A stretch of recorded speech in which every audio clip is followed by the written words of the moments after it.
भोंदू खरातला 18 एप्रिलपर्यंत पोलीस कोठडी। आज चौथ्या गुन्ह्यात खरातला पुन्हा पोलीस कोठडी।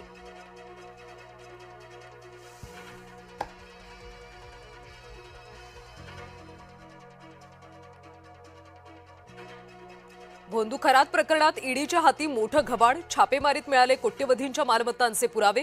ईडीने खरातची 2,50,00,000ची बँकेतली रक्कम गोठवली। दमानियांकडून नाशिक पोलीस दत्ता कराळेंचा व्हिडिओ ट्विट। कराळे खरातच्या कार्यक्रमात गेल्याचा दावा।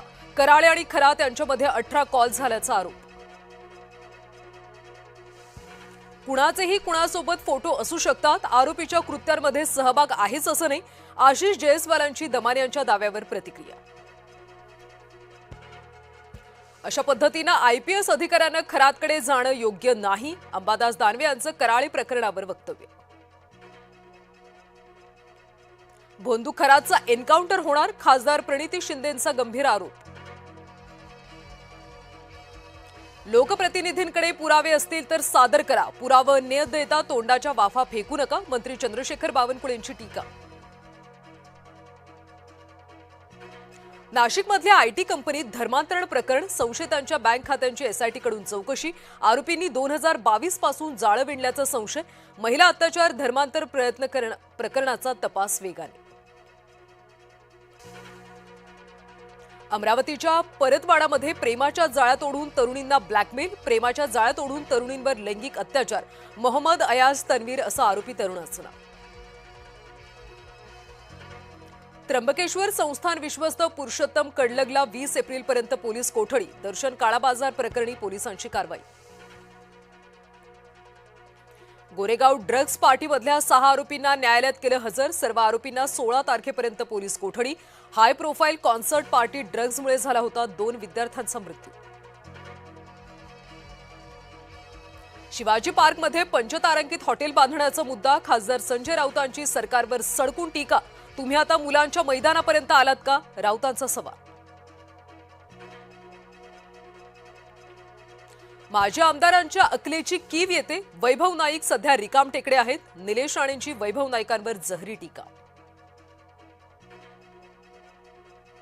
बारामती आणि राहुरी विधानसभेसाठी 23 तारखेला मतदान। सामान्य प्रशासन विभागाकडून अधिसूचना जारी।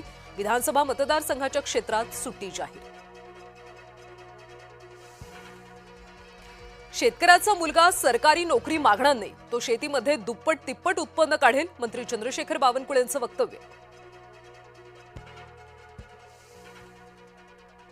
धान खरेदी संपल्यानं शेतकऱ्यांवर उपासमारीची वेळ।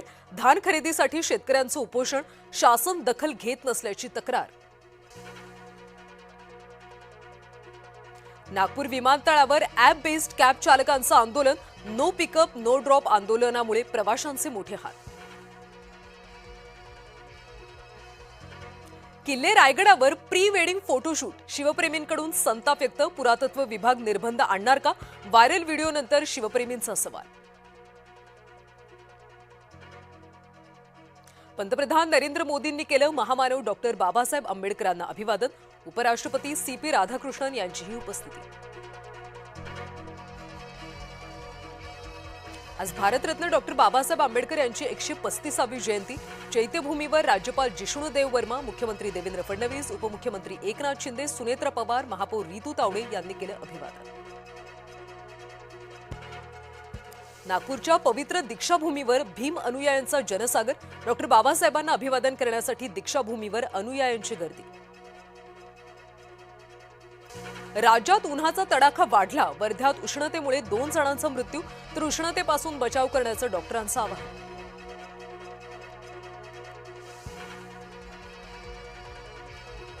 शांतता चर्चा सुरू ठेवण्यासाठी इराणची नवी मागणी। 5 देशांनी इराणला नुकसान भरपाई देण्याची मागणी। Saudi, UAE, Qatar, Bahrain, Jordan या देशांकडे केली मागणी।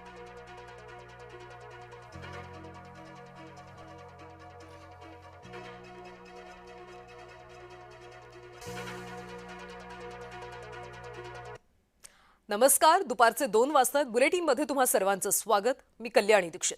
बातम्या आता सविस्तरपणे पाहूयात।